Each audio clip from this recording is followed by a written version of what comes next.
नमस्कार दोस्तों, मैं राहुल पटेल, डायरेक्टर ऑफ सुफ्ताम एजुकेशन सर्विसेज प्राइवेट लिमिटेड। फिर से आपका एक बार स्वागत करता हूँ सुफ्ताम के ऑफिशियल यूट्यूब चैनल के ऊपर। हर बार की तरह इस बार भी कुछ अलग विषय के साथ आपके सामने उपस्थित होने जा रहे हैं। आज का यहाँ पे हमारा जो विषय है वो फिलीपींस की एक ऐसी यूनिवर्सिटी के बारे में जो मनीला सिटी के अंदर आई हुई है और काफी ही फेमस यूनिवर्सिटी है इंडियन मार्केट के अंदर। हाँ जी दोस्तों, यहाँ पे हम लोग बात करने जा रहे हैं यूनिवर्सिटी ऑफ परपेचुअल हेल्प के बारे में। हर बार की तरह इस बार भी मेरा आप सबसे निवेदन है कि अगर आपने चैनल को सब्सक्राइब ना किया, सब्सक्राइब जरूर से कर ले ताकि आने वाले दूसरे वीडियो के भी आपको बेनिफिट मिल पाए। तो चलिए दोस्तों, बात शुरू करते हैं यूनिवर्सिटी ऑफ परपेचुअल हेल्प के बारे में। यूनिवर्सिटी ऑफ परपेचुअल हेल्प की बात की जाए तो बेसिकली इसके टोटल 3 कैंपसेस आए हुए हैं, जहां पे एक कैंपस है लास पिनास कैंपस, दूसरा है मोनिलो कैंपस और तीसरा जो कैंपस है वो कलम्बा कैंपस है। लेकिन यहाँ पे हम लोग जो बात करेंगे वो लास पिनास कैंपस के बारे में आज यहाँ पे बात करेंगे। तो यहाँ पे अगर लास पिनास कैंपस के बारे में बात की जाए तो जो लास पिनास सिटी है वो बेसिकली हाईली अर्बनाइज सिटी है, जो मेन मनीला कैपिटल है उसका। लास पिनास के अगर लोकेशन की बात किया जाए तो ये नॉर्थ वेस्ट बाय मनीला बे है और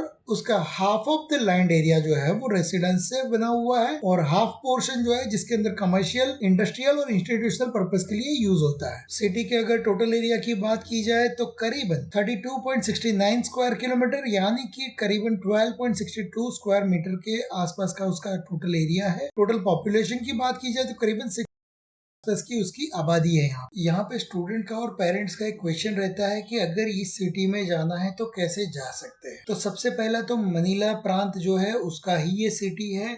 मनीला के अंदर खुद का इंटरनेशनल एयरपोर्ट अवेलेबल है, यानी कि ट्रांसपोर्टेशन आपके लिए बहुत ही इजी हो जाता है। यहाँ पे डिस्टेंस फ्रॉम द इंडिया की बात करेंगे यहाँ पे तो करीबन दिल्ली से अगर मनीला की बात करेंगे 8 से 9 घंटे का आपका जर्नी रहने वाला है यहाँ पे, और may be it will increase depend on the ले ओवर टाइम। दूसरा, अगर फ्लाइट ऑप्शंस की बात की जाए कि इंडिया से क्या क्या फ्लाइट अवेलेबल रहेगी तो यहाँ पे मलेशियन एयरलाइंस आपके लिए अवेलेबल हो जाती है। उसके अलावा सिंगापुर एयरलाइंस अवेलेबल है। उसके अलावा कैथे पैसिफिक की एयरलाइंस भी अवेलेबल है। उसके अलावा सदर्न चाइना की जो एयरलाइंस है वो भी अवेलेबल है और एयर इंडिया की कुछ कुछ कनेक्टेड फ्लाइट्स भी यहाँ पे अवेलेबल रहे। फ्लाइट्स का कोई भी टेंशन लेने की आपको आवश्यकता नहीं है। उसके बाद बात आती है कि एयरपोर्ट से सिटी तक कैसे जाना है और कितना डिस्टेंस रहेगा। तो मनीला से अगर आप परपेचुअल हेल्प इन सिटी की बात करेंगे तो वो डिस्टेंस करीबन 12 से 15 किलोमीटर का रहेगा। यहाँ पे अगर सिटी के क्लाइमेट कंडीशन की बात की जाए तो it's similar to the Indian coastal city. यहाँ पे टेम्परेचर जो रहेगा मिनिमम टेम्परेचर वो 20 तक जाएगा और मैक्सिमम टेम्परेचर आपको यहाँ पे 34 तक देखने को मिलता है। यहाँ पे अगर हम लोग कॉलेज की बात करेंगे तो कॉलेज का जो एक्चुअल नाम है university of perpetual help system DALTA, Jonelta foundation school of medicine, और इसका जो एकेडमिक एफिलिएशन है वो यूनिवर्सिटी ऑफ परपेचुअल हेल्प के साथ। यूनिवर्सिटी का जो एस्टेब्लिशमेंट हुआ था यहाँ पे करीबन 1996 के अंदर हुआ था। दूसरा, यहाँ पे अगर कोर्स ड्यूरेशन की बात की जाए तो कोर्स ड्यूरेशन यहाँ पे लाइक अदर फिलिपिन यूनिवर्सिटी, पहले आपका यहाँ पे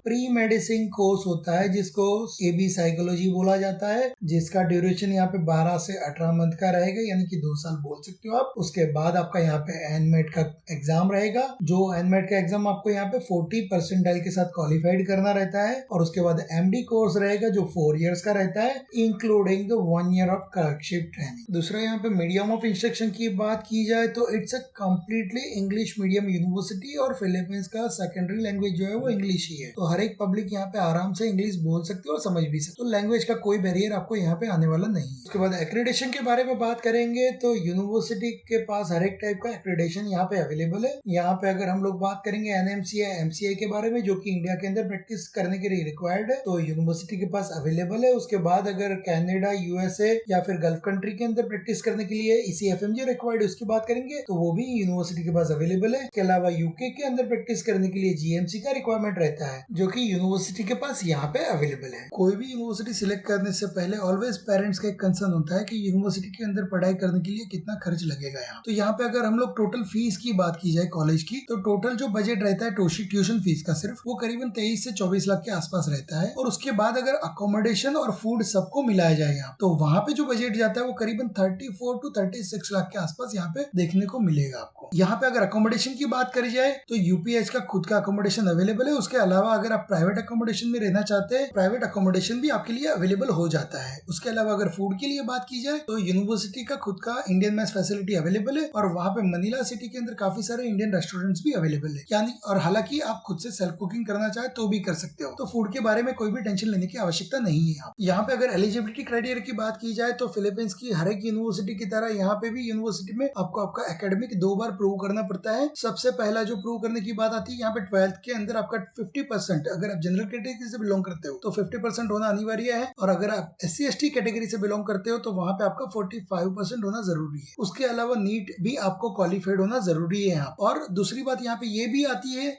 कि जो BSc कर चुके स्टूडेंट इंडिया में और अगर उनको वहाँ पे MBBS करने जाना है तो जिन स्टूडेंट ने यहाँ पे BSc chemistry plus biology subject के साथ क्लियर किया होता है उनको अगर वहाँ पे MBBS करने जाना है तो उनको डायरेक्ट MD में एडमिशन मिलता है वहाँ पे, लेकिन उसके लिए उनको भी यहाँ पे इंडिया में नीट क्वालिफाइड करना जरूरी है। और उसके अलावा NMET जो एग्जाम रहती है वो विद द 40 परसेंटाइल मार्क्स उनको वहाँ पे क्वालिफाइड करना पड़ेगा। हालांकि दूसरी एक चीज गौर करने की जरूरत है यहाँ पे कि 2019 के बाद नीट जो है वो 3 साल के लिए वैलिड कंसिडर किया हुआ है इंडियन गवर्नमेंट ने, यानी कि आपने अगर 2019 में नीट दिया हुआ है तो 20 और 21 तक भी आपका वैलिड हो सकता है। यहाँ पे अगर दूसरी बात की जाए कि यूनिवर्सिटी का इंफ्रास्ट्रक्चर कैसा रहेगा यहाँ पे, तो इंफ्रा की बात करेंगे तो कितना बेड का हॉस्पिटल इसके पास अवेलेबल है, तो यहाँ पे University of perpetual Help Delta Medical Center करके जो हॉस्पिटल अवेलेबल है जिसके अंदर करीबन 215 प्राइवेट बेड की फैसिलिटी अवेलेबल है, जिसके अंदर department of comprehensive cancer care, heart and muscular institute, minimally incentive surgery, institute of radiology and allied science, women's health care and diagnostic centre, kidney transplant, neuroscience services, integrative medicine, lifestyle and wellness की facility available है। उसके अलावा Philippines general hospital यानी कि UPPGH करके जो hospital है, जो गवर्नमेंट हॉस्पिटल है वहाँ पे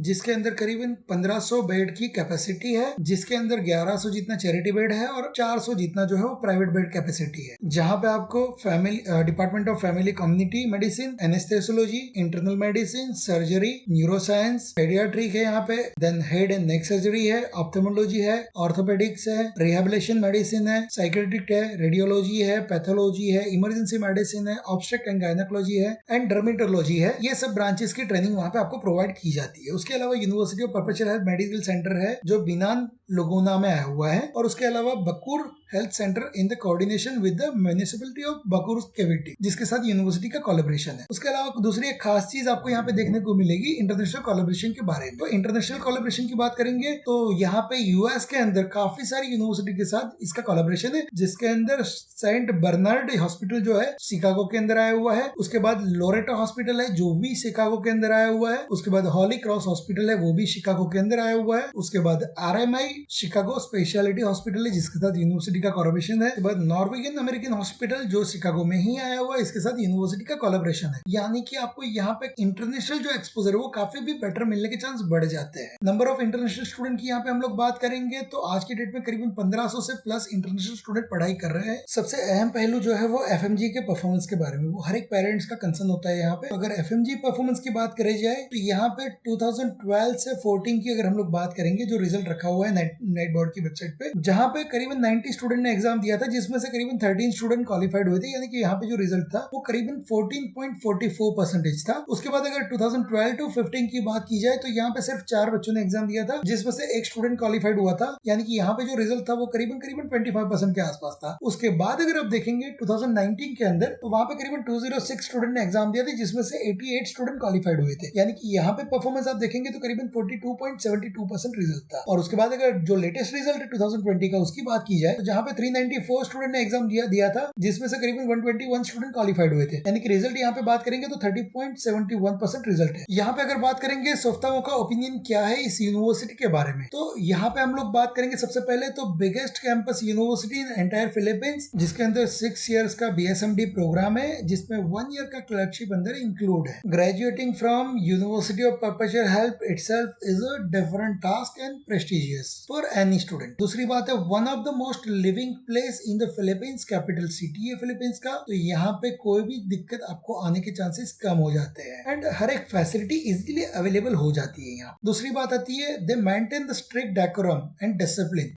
इन the terms of medical education. दूसरा, in the terms of medical practical knowledge, यहाँ पे क्लिनिकल एक्सपोजर काफी ही बढ़िया अवेलेबल है, जो कि आने वाली नेक्स्ट की एग्जाम के लिए एक अहम पहलू हो जाता है। उसके अलावा एक्सपीरियंस फैकल्टीज है एंड मैनी प्रोफेसर है जिन लोगों ने प्रीमियम कंट्री से यानी कि यूएस और यूके से रेसिडेंशिप कंप्लीट किया हुआ है। उसके अलावा जो इंटरनेशनल कोलैबोरेशन है यूएस कंट्री के साथ, वो एक एड्स ऑन एडवांटेज हो जाता है यूनिवर्सिटी के लिए। उसके बाद बात आती है सिमिलर डिजीज लाइक इंडिया। वहाँ पे वेदर कंडीशन ऑलमोस्ट सिमिलर है, तो बीमारी भी आपको सिमिलर वहाँ पे देखने को मिलेगी, जो कि आपको नेक्स्ट की एग्जाम के लिए काफी ही अहम पहलू हो जाता है। दूसरा, इंग्लिश स्पीकिंग कंट्री है यहाँ पे, तो लैंग्वेज का कोई भी दूसरा बैरियर आपको नहीं आता है।